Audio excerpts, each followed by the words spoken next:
ছোট্ট একটা গ্রাম সুন্দরপুর। সেই গ্রামে থাকতো রমেশ। রমেশ প্রতিদিন জঙ্গলে কাঠ কাটতে যেত, আর সেই কাঠ বিচেই রমেশের সংসার চলতো। রমেশের ছিল একটা ছোট্ট ছেলে, তার নাম ইন্দ্র। সে খুবই একটা ভালো ছেলে আর খুব সৎ ছিল। রমেশ একদিন জঙ্গলে কাঠ কাটতে যায়। শুনছিস, আমি একটু জঙ্গলে যাই, বুঝলি? আমার ফিরতে একটু দেরি হতে পারে। ঠিক আছে বাবা, তাড়াতাড়ি ফিরিও কিন্তু। হ্যাঁ রে, তাড়াতাড়ি ফিরে আসবো।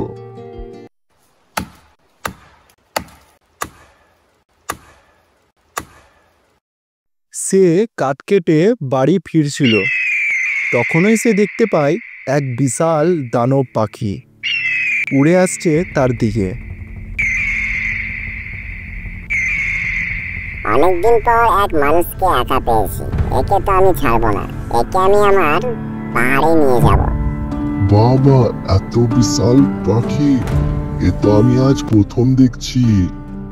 আজ তোকে আমি ছাড়বো না, আজ তোকে আমি আমার পাহাড়ে নিয়ে যাব। আর যেদিন আমি শিকার পাবো না, সেদিন আমি তোকে খাবো। চল এবার আমার সাথে। না না না, এরকম করো না, এরকম করো না। বাঁচাও বাঁচাও, কে আছো? বাঁচাও বাঁচাও। দানব পাখিটা রমেশকে উড়িয়ে নিয়ে চলে গেল পাহাড়ে। রমেশকে এক গাছের মধ্যে বেঁধে রাখলো। এদিকে বিকেল নেমে এসেছে। ইন্দ্র খুবই চিন্তিত। সেই সময় এক ভালো পাখি আকাশে উড়ে যাচ্ছিল। সে পাখিটা ইন্দ্রকে দেখতে পেল এবং সেই পাখিটা ইন্দ্রর কাছে উড়ে এসে বসলো। তোমার কি হয়েছে? তুমি এরকম ভাবে কাঁদছো কেন?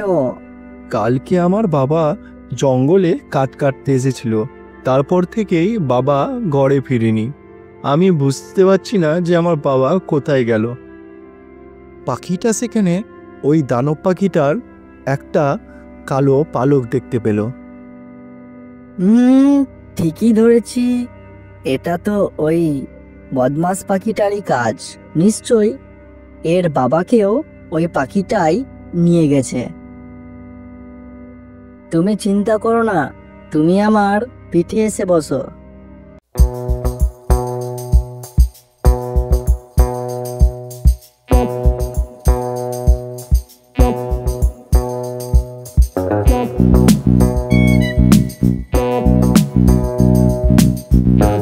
ইন্দ্র সেখানে গিয়ে দেখে তার বাবাকে দড়ি দিয়ে বেঁধে রেখেছে। বদমাস পাখিটা খুবই ছিল শক্তিশালী। এই বদমাস পাখিটা যখন শিকার করতে বেরাবে, তখনই আমি এর বাবাকে এখান থেকে মুক্ত করব।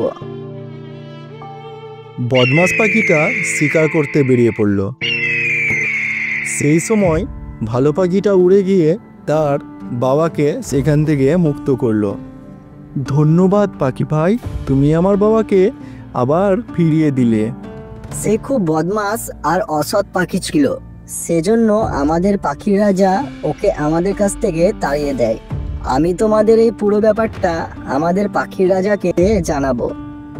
বন্ধুরা, এই ভিডিওর পার্ট 2 খুব তাড়াতাড়ি বেরাবে।